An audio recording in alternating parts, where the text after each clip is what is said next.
Vou falar sobre estratégias de fundos de investimento. Eu imagino que vocês já tenham escutado falar sobre isso, provavelmente, ou lendo coisas do universo de investimentos, ou então alguém que assessora vocês, seja no banco, seja numa assessoria, numa plataforma, enfim. Em geral, né, sempre fala sobre fundos, sugestão de fundos, recomendações.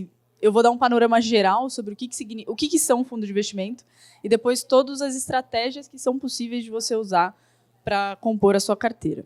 Então, antes de começar, né, de forma bastante conceitual aqui, um fundo de investimento, ele é, vou tentar desenhar, né? Pensa como se fosse uma sacola de dinheiro, né?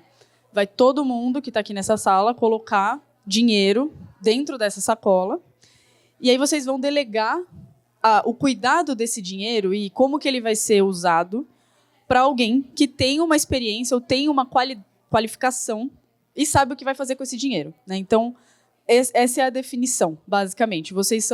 Quando você decide colocar seu dinheiro num fundo, você acaba virando cotista como se fosse um condomínio, né? Você mora dentro de um condomínio, você tem direito ali a viver num pedaço dele, mas existem regras gerais, existem formas que você pode ou não se comportar.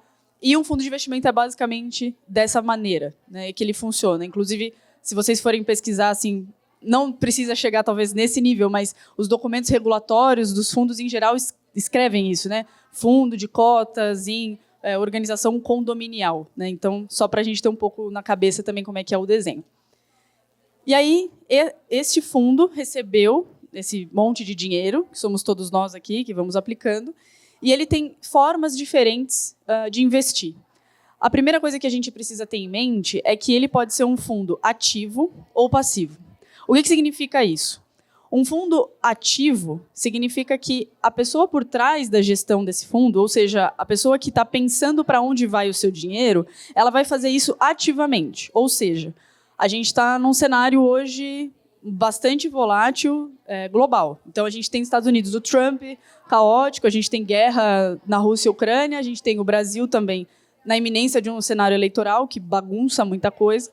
E aí o gestor desse fundo ou a gestora vai olhar para as possibilidades de investimento e falar, beleza, que decisão eu posso tomar agora, que investimentos que eu posso tomar agora que vão se beneficiar ou então proteger o dinheiro dos meus cotistas, dado esse cenário. Então, isso é uma gestão ativa. A pessoa vai intencionalmente tomando decisões a depender do cenário para ou te proteger ou então ganhar mais.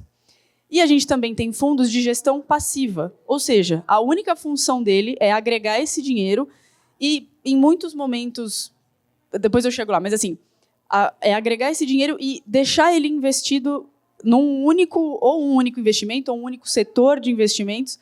E a única vantagem que você tem nisso, basicamente, é o acesso.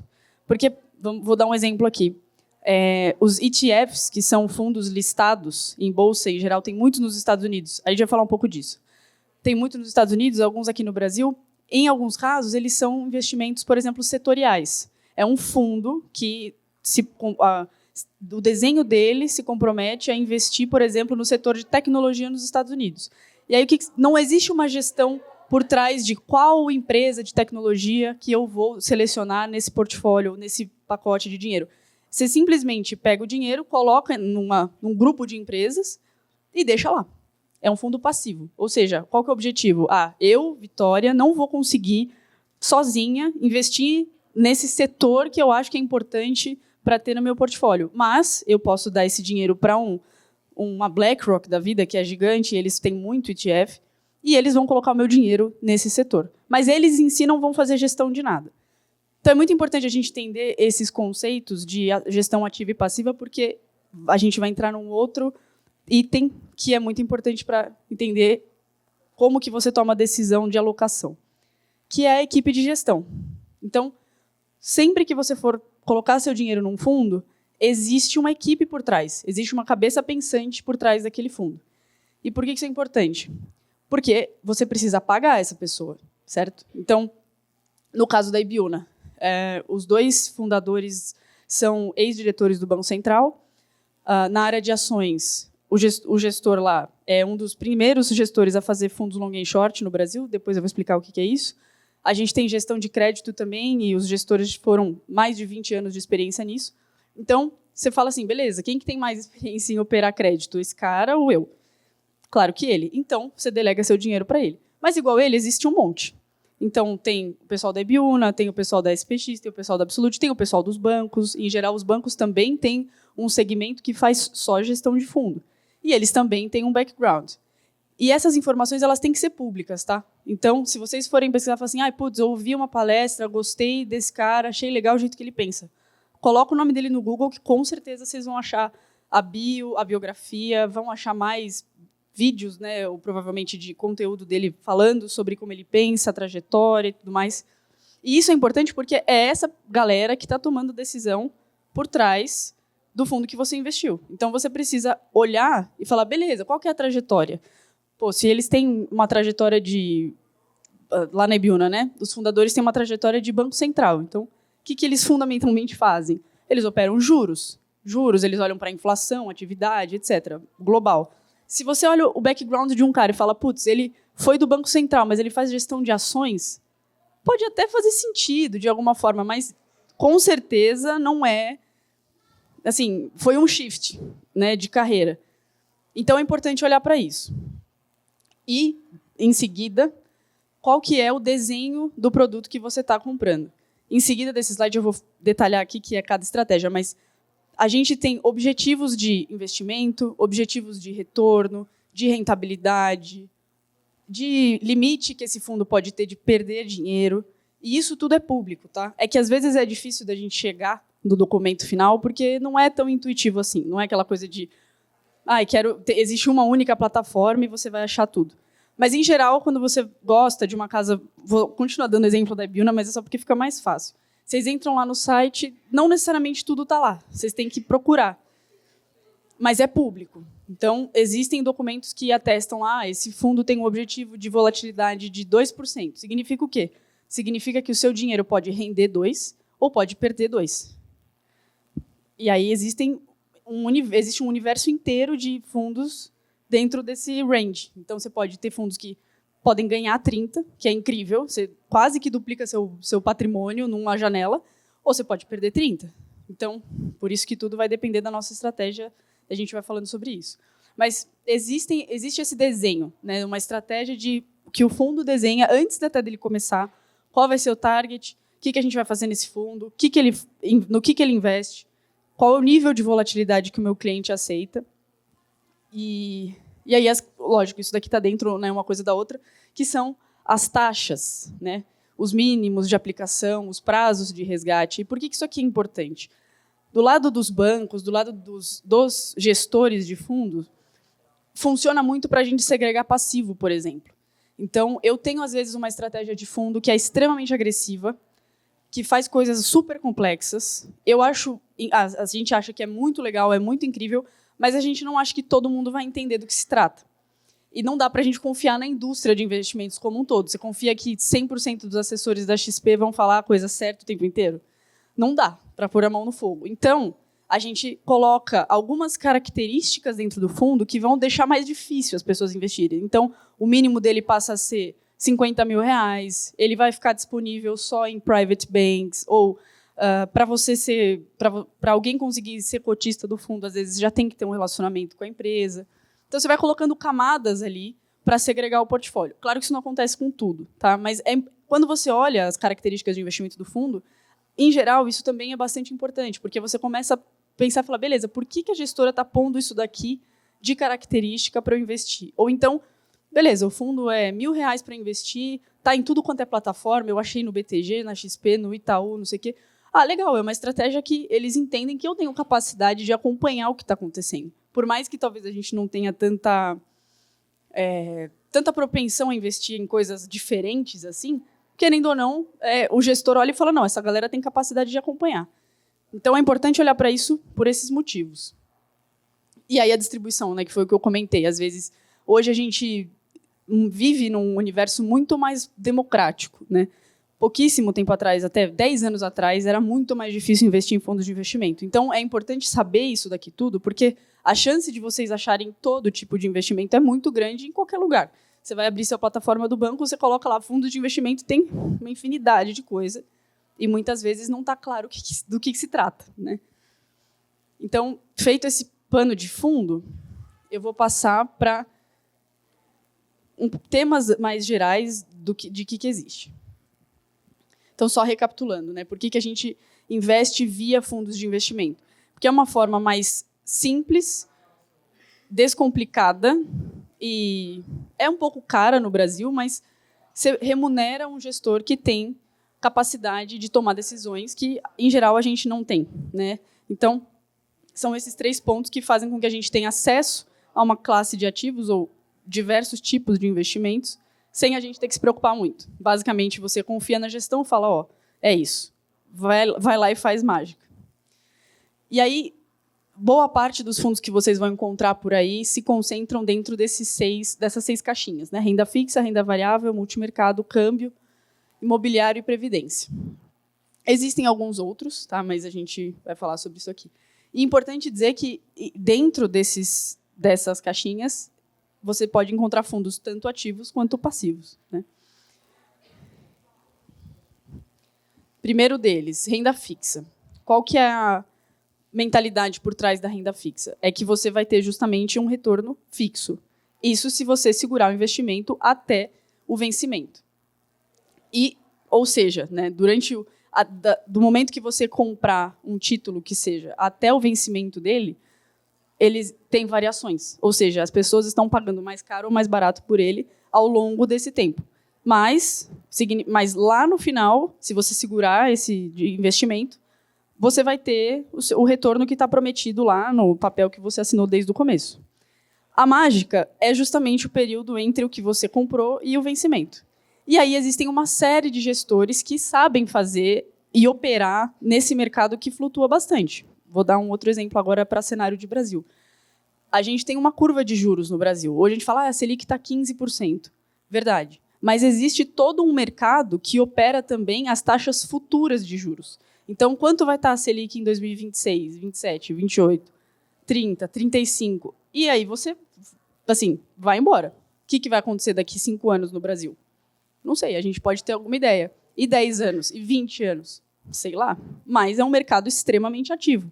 Então, esses títulos, se eu comprar hoje um título do Brasil para daqui 30 anos, tá lá. Ah, vai te pagar IPCA mais 10. Estou chutando. Beleza. Se eu segurar 30 anos, vai pagar IPCA mais 10. Mas até lá, qual que é o IPCA? Essa coisa vai mexendo, junto com a Selic. Então, as expectativas mudam, a forma que os investidores se comportam muda, e é por isso que é importante você ter um gestor por trás, porque ele vai olhar para esse horizonte de tempo e vai falar, beleza, o que eu faço agora? Né, o título de 30 anos está pagando mais caro, então agora eu compro. Ah, o título de 5 anos está pagando mais barato, então eu vendo. E eles ficam fazendo essa sopa de letrinhas aí com um monte de título de renda fixa. Em geral, são títulos de juros. Dentro da renda fixa tem crédito também, a gente vai chegar lá, mas falando de juros primeiro. Eles ficam fazendo essa gestão de expectativas, basicamente, né? E aí se consegue ganhar bastante dinheiro. Dentro desse segmento aqui, é importante prestar atenção no quê? Alguns fundos de renda fixa fazem... Por que é importante a gente falar, por exemplo, do que é gestão ativa e o que é gestão passiva? Isso tudo que eu descrevi aqui é gestão ativa. Você está pagando um gestor que sabe tomar decisão de quais títulos de renda fixa valem comprar ou vender dentro de um certo período. Legal. Então, faz sentido pagar dinheiro para esse cara. O que muitos bancos fazem? Ah, coloca o dinheiro aqui nesse fundo de renda fixa e ele te promete, sei lá, CDI, paga o CDI e você deixa seu dinheiro lá. É um fundo de gestão passiva. Mas quando você vai olhar, só para voltar, você vai olhar as taxas, às vezes o cara te cobra 1%, às vezes ele te cobra taxa de performance. Então você fala assim, peraí, você está só colocando meu dinheiro dentro de um negócio que eu mesmo consigo fazer. Se vocês quiserem, por exemplo, investir em renda fixa, quero investir em título público, quero investir em título do governo, em título de inflação, vocês não precisam fazer isso via fundo. Você pode ir lá, entrar no site do governo, ou então na plataforma, no banco que vocês têm, você consegue investir. Mas se é fundo, você está olhando e fala assim, beleza, qual que é a estratégia desse cara? Como que ele opera? Ah, ele faz valor relativo, faz trade, hedge com inflação, não sei lá, coisas que você não entendeu o que está escrito. Beleza, faz sentido eu pagar alguém para fazer por mim. Agora, vou colocar meu dinheiro, vão me cobrar taxa, tem um mínimo de aplicação lá, para eu, sabe, uma coisa que você pode fazer direto sozinho, não vale a pena.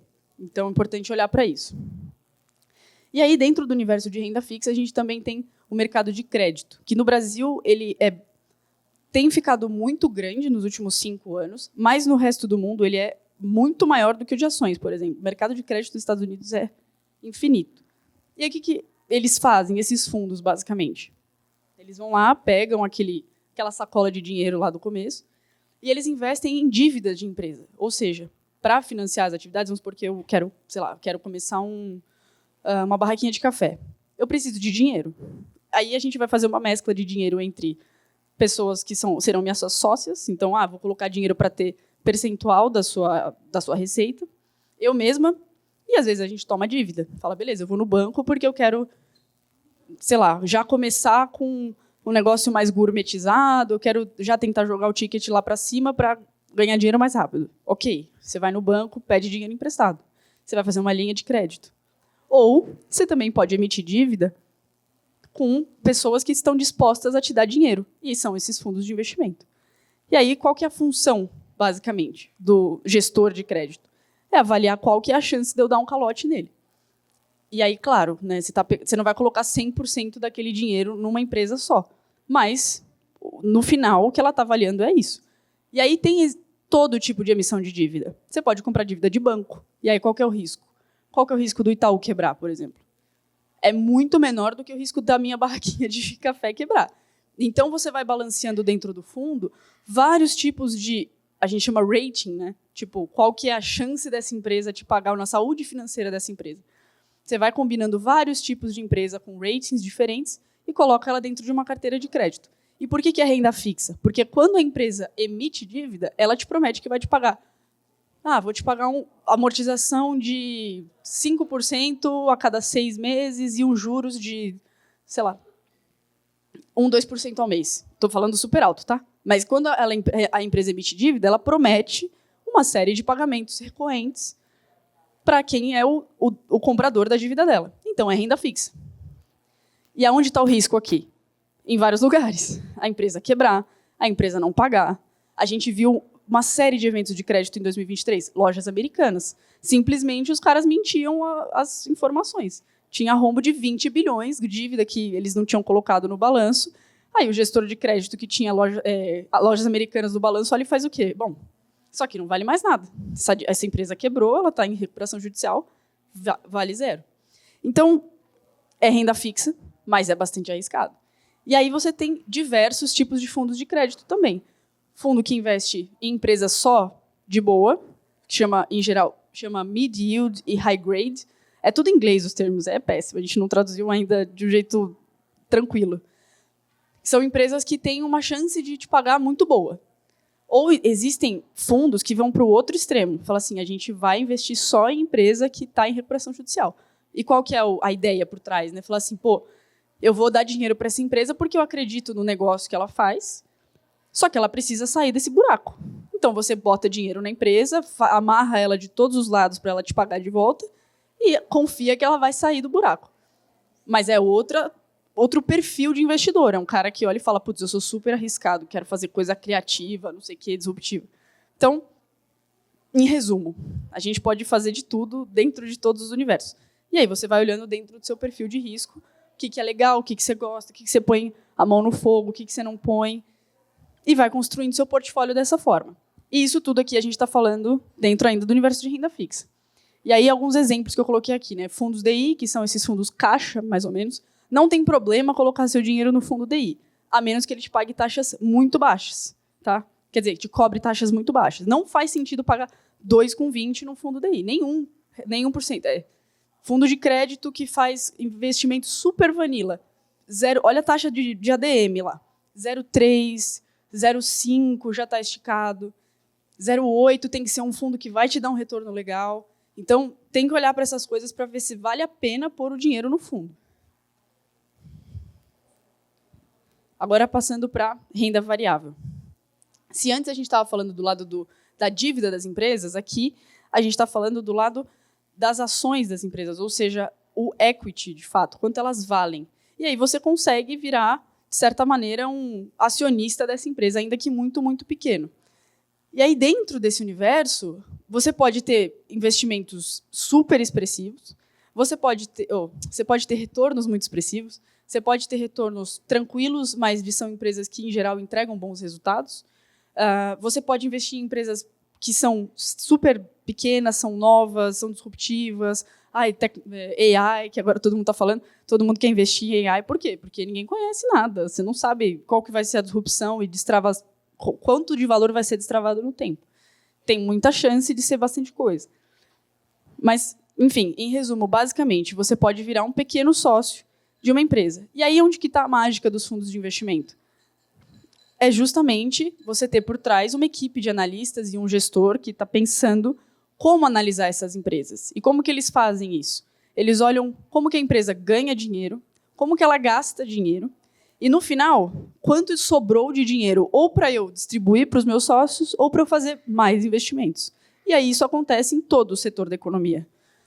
Utilidade pública, energia, varejo. E aí, dentro de varejo, você tem lojas Renner, C&A, que estavam falando hoje, Ambev. Então, a gente está falando de tudo que é consumo, tudo que é, de fato, assim, faz parte do nosso dia a dia, localiza, esse tipo de coisa. Você vai para a utilidade pública, são empresas reguladas, empresas de saneamento básico, de infraestrutura, de distribuição de energia. Quando a gente está falando de commodities, Petrobras, Gerdau, Vale, ou seja, empresas que estão... Cada setor da economia tem uma série de empresas ali que precisam ser minuciosamente analisadas e olhar, né, para frente de qual que é a perspectiva de crescimento, ou então, cara, essa empresa está super endividada. Não sei se... E tem coisas que a gente não consegue antecipar também. Você vê, por exemplo, quando a Vale teve quando estourou as barragens da Vale, lá. Que analista de equities que antecipou isso? Ninguém antecipou. Antecipou é possível no sentido assim, é um risco dentro da cadeia de produção da Vale, as barragens que ela tem. Hoje, isso é muito mais olhado do que 10 anos atrás. Mas aconteceu. E aí, o que aconteceu na época? A ação despencou e tudo mais, enfim. Faz parte do jogo. Tem coisas que a gente não consegue antecipar. Mas a função do analista que acompanha a empresa é fazer justamente isso. Conversar com a empresa, conversar com o management, entender como que ela, né, se faz sentido o que ela está trazendo. Exato, é uma análise fundamentalista. E a gente, honestamente, eu não sei fazer isso. Eu até comecei a fazer isso quando eu era mais nova, mas não gostei, achei muito chatinho. E aí eu falo, não, eu vou dar... É verdade, é meio chato, sei lá, ficar vendo o número toda hora. Eu prefiro falar. Então, assim, a gente não faz isso, né? Você ir lá e estudar a empresa nesse nível e selecionar uma carteira de ações é muito complexo. Então, você faz isso via fundo. E aí, de novo, isso daqui que eu estou falando é de fundos ativos. Então, tem uma equipe por trás que estuda cada setor da economia, faz uma peneira ali das empresas que têm mais valor, e aí tomam decisão de investimento, pegam aquele dinheiro e colocam nessas empresas. Porém, isso eu estou falando de um fundo long only, significa o quê? Que a gente só fica comprado nas ações. Eu estou esperando que essas ações se valorizem. Mas dentro do universo de ações, existem várias estratégias, inclusive, que podem proteger contra esse tipo de derrocada que o mercado tem. E aí, essas estratégias long bias, long and short, e aqui eu falo um pouquinho mais, mas long bias, long and short, basicamente é o quê? Um fundo long and short, fundamentalmente, ele consegue também apostar contra empresas. Então, eu não preciso só acreditar que as empresas vão se valorizar. Às vezes, o analista fez toda aquela lição de casa, putz, legal, Petrobras é uma baita empresa, não vai quebrar, renovaram o management, as coisas estão andando. Mas o preço de tela, se eu comprar R$30 hoje, não vale mais, eu estou chutando, tá? Não vale mais do que R$30. Porque qual que é a ideia? Falar assim, poxa, a empresa hoje, se eu for comprar ela lá na bolsa, vale R$30, mas a minha análise diz que ela vale 60. Então, eu vou comprar. Se ela vale 30 e ela está sendo comprada e vendida a 30, não tem ganho ali. E aí, o que eu posso fazer? Posso operar contrário a essa empresa. Eu posso operar achando que ela vai desvalorizar. E aí também existe toda uma outra engenharia ali financeira que você se faz para poder fazer esse tipo de coisa. Lá na Ibiúna a gente faz isso. Tem um fundo, chama inclusive Ibiúna Long and Short, que opera comprado e vendido. Então, a gente vai dentro de um mesmo setor da economia e olha e fala assim, beleza, quais empresas que eu quero comprar, que eu acho que vão valorizar, e quais empresas que eu acho que não fazem sentido nenhum. Quero vender. E aí a gente monta uma exposição comprada e vendida em empresas dentro do mesmo setor. Então, no final, é como se você tivesse protegido. Claro que esse tipo de estratégia funciona muito mais para diversificar, ainda que com exposição à bolsa. Por quê? Se eu tiver uma... Vamos supor, aqui eu não estou falando de lados políticos, tá? Mas se ano que vem o Tarcísio ganhar a eleição, ou qualquer pessoa da centro-direita, a chance da bolsa subir 50% é muito grande. E aí, o que acontece com o fundo long and short? Pô, eu tenho um monte de empresa vendida. Então, você não vai pegar esse boom. Por isso que é legal, quando você vai montar uma estratégia de renda variável, misturar todo tipo de exposição. Eu tenho um fundo que é meu, os caras compram 100% do fundo, ações compradas. Beleza, exposição. Vai balançar mais, você tem que olhar para um horizonte mais longo, porque o negócio dá um pouco de azia. Quando você vê seu dinheiro caindo 20% no ano, é osso.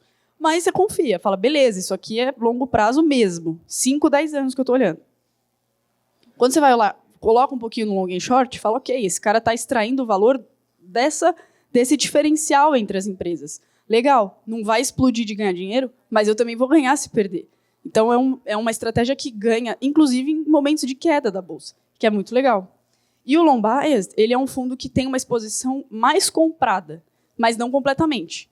Então, o long and short é neutro, você fica comprado e vendido na mesma proporção. O long bias está no meio do caminho. Ele é um fundo que vai ter exposição a ações, mas não completamente. Ele vai ter proteções dentro dele. Vai ter posições short, vai ter estrutura de opção, vai ter uma série de coisas ali que, se tiver uma derrocada, se vamos supor que não seja a centro-direita que ganhe a eleição, a bolsa vai sofrer num primeiro momento. Talvez não no longo prazo, mas no primeiro momento vai sofrer. É legal você estar exposto a um fundo que tem proteção. Não 100% também. Então, você, em geral, dividir a sua estratégia em fundos de renda variável, todos investem em ações, só lembrando, mas eles têm formas diferentes de fazer isso, é a coisa mais inteligente.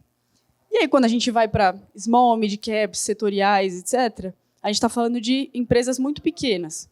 Então, às vezes, existem empresas que são listadas na bolsa, mas elas têm um valor de mercado super pequeno. E por que é legal de olhar para isso? Porque a chance delas explodirem, duplicarem de tamanho é muito grande, mas também é mais arriscado. Ela é muito pequena, precisa destravar valor, o Brasil é muito volátil. Então, é legal de investir, mas tem que tomar cuidado. Pode ser um percentual pequeno do seu portfólio. Enfim, e aí por diante. E aí, setoriais são...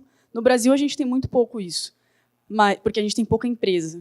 Mas o que é legal dentro dos setoriais é você olhar só... Eu quero investir só num setor. Exemplo, no começo que eu dei, de tecnologia. Eu quero só investir em empresas que estão tentando disruptar a inteligência artificial nos Estados Unidos. Aqui a gente não tem isso porque o Brasil é pequeno, mas nos Estados Unidos você consegue fazer isso em qualquer setor. Eu quero investir só em varejo, quero investir só em tecnologia, só em saúde. O mercado de saúde é gigantesco no mundo inteiro. Quero investir só em utilidade pública, na infraestrutura, construção de rodovia, de estrada, de tudo. É possível, de fazer isso. Então, se você tem investimentos lá fora, é legal de fazer. Eu, particularmente, gosto de ETFs nesse sentido. Porque, como a gente está longe... Mas aí é viés meu, tá? Vocês não precisam seguir o que eu estou falando, é só como eu penso. Mas eu acho que, como a gente está longe, a gente não consegue avaliar completamente os gestores por trás dos fundos. Então, curiosamente falando, o Brasil publica muito mais informação do que os Estados Unidos e Europa sobre os fundos. A gente aqui tem cota diária. Todos os dias a gente é obrigado a publicar quanto o fundo rendeu. Nos Estados Unidos, você pode ficar 3 meses sem publicar a cota do fundo. Isso dá uma liberdade gigantesca para o gestor. Então, assim, é por isso que eu falo que eu tenho viés, porque eu tenho um viés brasileiro de over também information, que às vezes eu acho ruim. Mas, enfim, por isso que eu prefiro investir via ETF. Mas existem vários fundos que fazem só isso, só setor. Passando aqui para multimercado. Qual que é a ideia aqui? Esse tipo de estratégia é a mais livre que você vai ter. O que isso quer dizer? Significa que você vai pegar aquele saco de dinheiro e você pode investir em qualquer coisa. Você pode investir em juros, moedas, ações, commodities, cripto. Você pode ter tudo aqui. Só que o que é importante?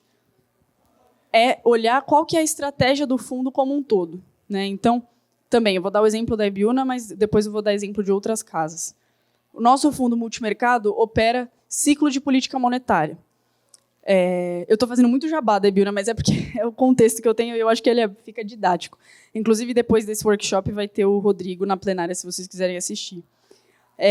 A gente opera ciclo de política monetária. O que significa isso? Significa que os bancos centrais do mundo inteiro, os que são independentes, precisam tomar decisões de ou estimular a economia ou contrair a economia. E isso tem uma série de consequências. Quando eu estou estimulando a economia, eu quero que as empresas tomem crédito, cresçam, que as pessoas comprem, gastem dinheiro, que os investimentos sejam ainda mais, né, impulsionados. Eu estou tentando fazer com que a economia se expanda. E aí isso tem uma série de desdobramentos. O contrário também. Quando eu estou querendo puxar a política monetária, eu quero que as pessoas gastem menos, que as empresas não façam tantos investimentos, que as pessoas fiquem mais contraídas, né? E por que a gente faz isso? Tem vários motivos, mas o principal deles é para controlar a inflação. É isso. Só que aí o que acontece? Nesses momentos em que os bancos centrais tomam decisão, tem muito lugar para ganhar dinheiro, porque os agentes do mercado começam a interpretar o que vai acontecer. E aí por isso que você precisa de tanta liberdade. Porque aí no caso do Brasil, a gente está olhando, talvez a gente já tenha corte de juros esse ano. Não é o nosso call, a gente acha que é ano que vem. Mas vamos supor que tenha. O que isso significa? Que a economia já está mais devagar, que tem mais desemprego, que a inflação está relativamente controlada e que o Banco Central quer que as empresas e todo mundo comece a gastar mais dinheiro. Ou seja, perspectivas de crescimento. E aí o que acontece? Primeiro, né? Isso é um impacto na taxa de juros. Você consegue operar isso. Depois, é um impacto no mercado de ações, porque se as empresas estão sendo estimuladas pelo Banco Central para investirem e para terem perspectivas positivas, então a bolsa vai subir, porque o valor das empresas vai ser maior. E aí o que acontece no mercado de commodities? Não sei, pode ser que não está tão suscetível assim à taxa de juros, mas se as empresas vão crescer, se a população vai ter mais dinheiro, pode ser que elas comprem mais, se você gaste mais energia, daí sobe tudo. Então, desculpa. Então, assim, você tem dentro dessas classes de ativo, você tem muita amplitude de investimento que você pode fazer. Dentro do mercado de juros, dá para operar comprado, vendido, dá para fazer um monte de estratégia de derivativo. É uma maluquice. Se a gente entrar aqui, eu fico até amanhã falando. Então, qual que é a ideia? Né? É olhar para a economia de forma mais ampla e entender como que cada classe de ativo vai se comportar como grupo. Né? Quando a gente estava falando do fundo de ação, eu estou falando assim, como que cada empresa individualmente vai se comportar. Aqui eu estou falando como que as ações como um todo, né? Como é que esse grande grupo de empresas, qual que é a direção deles? E aí você começa a investir em vários lugares.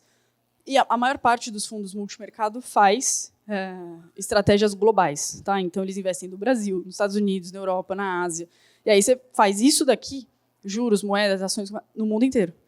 E aí que está o destravar valor. Por quê? Sim. Qual é a chance da gente conseguir investir nas ações da China agora? Assim, a gente abre aí o BTG, tenta achar aí quanto tempo você demora, aí você olha, você vai tentar entender que empresa é essa, não sei o quê. Essa galera olha isso. Em geral, eles montam uma equipe que é especializada, uma em cada mercado. Então, você tem um cara ou uma mulher que só opera mercados emergentes, uma pessoa que só opera Ásia, que só opera commodities, que está acostumada a olhar para isso. E aí você pega aquele bolão de dinheiro e vai distribuindo. E é basicamente isso. E aí, qual que é aqui? O que a gente pode ter de pegadinha? Né? É prestar bastante atenção em o nível de exposição que cada gestor vai ter, porque como eles têm muita liberdade, você pode fazer de tudo. Aqui eu dei o nosso exemplo da Ibiúna. A Capitalo, por exemplo, que é uma outra gestora, também excelente, eles têm uma exposição à bolsa muito maior do que a nossa. Então, a gente olha a bolsa como um complemento a juros e moedas. Eles não. Às vezes, eles vão ficar 50% do portfólio alocado em bolsa. Porque pode. Não é uma coisa que não pode ser feita. Pode. Está dentro do mandato do fundo. Então, não é que é pegadinha, mas são elementos importantes que a gente precisa olhar. Falar, ok, é um fundo multimercado, ele pode operar basicamente no mundo inteiro, mas qual que é o foco dele? E aí, isso daqui o gestor também tem que te falar. Esse é um fundo multimercado com foco em juros globais. É um fundo multimercado que tem foco em ações nos em ações da Europa, não sei o que, não sei o quê. Porque a nossa legislação permite essa flexibilidade. Se não for fácil de achar, uma forma de olhar de tentar entender aonde que esses caras estão ganhando dinheiro é olhar as lâminas dos fundos. O fundo, em geral, eles têm todo mês, eles têm que publicar um material. E aí tem lá no material quais foram mais ou menos os setores que eles ganharam dinheiro. Então, a gente ganhou dinheiro em juros, em moedas, em ações, não sei o quê.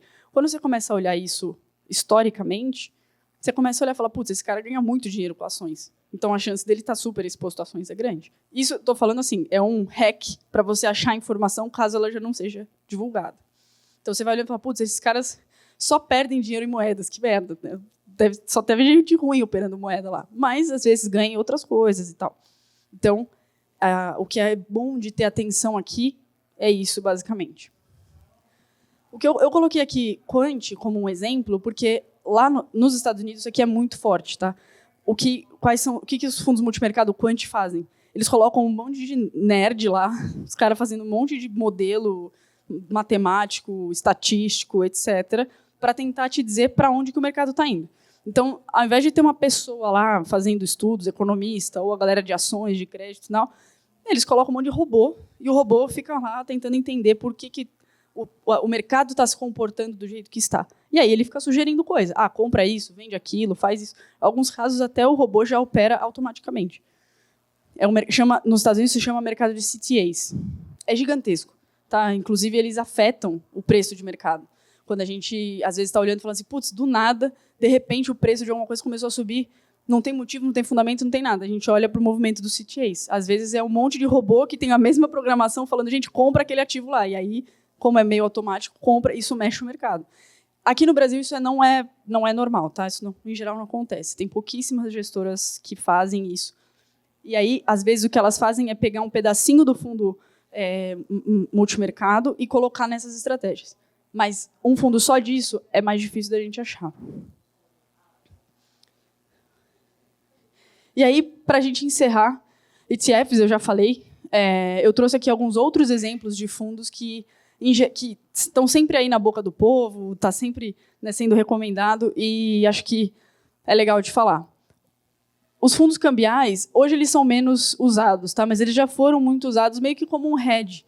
Né? Então, você pode colocar um percentual do seu portfólio num fundo cambial, porque eu quero ter exposição a moedas em geral. E aí você pode... De novo, você vai olhar lá qual que é a estratégia do gestor. Ah, eu quero investir... esse fundo aqui investe pelo menos 50% do portfólio comprado em dólar. Então, beleza, você vai ter um pedaço do seu portfólio exposto a dólar. Ou então, não, a gente faz gestão ativa de moedas de mercados emergentes. E aí entra aqui também. Então, é um jeito de você ter exposição a moedas sem você ter que ficar lá fazendo trade.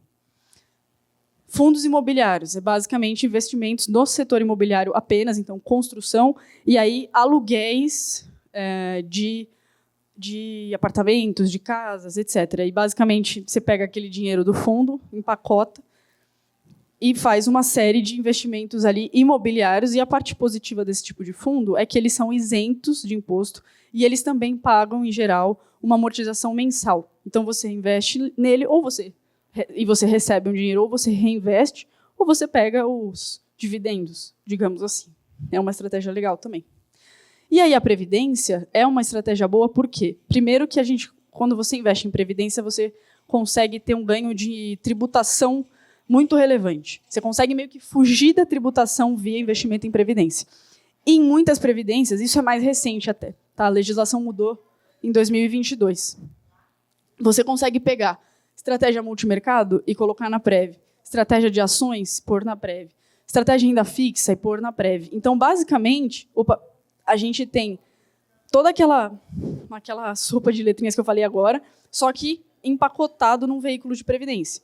Ele vai ter algumas limitações, você não vai conseguir replicar 100%, mas é muito legal porque você consegue fugir de imposto também.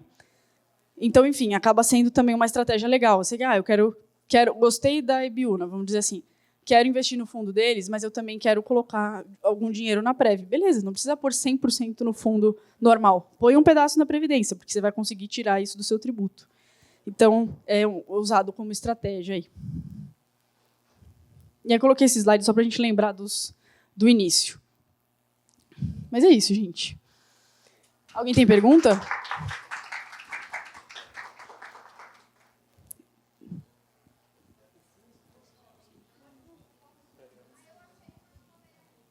É também muito falado sobre fundos de fundos. E qual é a vantagem de trabalhar com fundos de fundos? Legal. Ótima pergunta. Fundos de fundo é um fundo, então, desenho ali de uma sacola, que ao invés de comprar os ativos diretamente, então, ao invés de eu investir em ações, renda fixa, crédito, eu vou investir em outros fundos. Qual que é a vantagem? Por exemplo, como eu comentei, lá na Ibiúna a gente é muito focado em juros e política monetária como um todo. Você tem a Capitalo, que é uma empresa super focada em ações. Você tem a outra também que opera cripto. A vantagem é você unir uma série de gestores dentro de de uma mesma estratégia, então eu estou falando de multimercado, e você coloca eles todos de maneira complementar num fundo só. Então você empacota isso e coloca lá Ibiúna, SPX, Capitalo, Absolute, sei lá, Hashdex, que opera cripto. Legal, eu montei aqui um fundo só com fundos, só que cada um faz uma coisa diferente. Cada um tem um DNA diferente. Essa é a vantagem. Em geral, quem faz muito isso são os bancos. Banco faz isso muito. Safra, Itaú, Santander, eles têm uma área lá que fica fazendo análise dos gestores.